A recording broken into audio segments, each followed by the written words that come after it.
Hello, in this video I want to show you how to fix the problem when you want to install Call of Duty Mobile, but you can't seem to find it on a Google Play Store for Motorola Moto E22.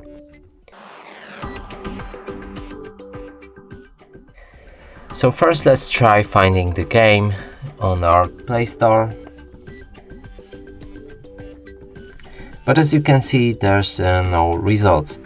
And to fix this, go back, click on your profile picture, move on to the settings, family, parental controls. Here either disable parental controls entirely or go for apps and games, enter the PIN code, click OK, and increase PG to at least 16. Make sure to save the settings afterwards. And now we can go back and try to find the game again.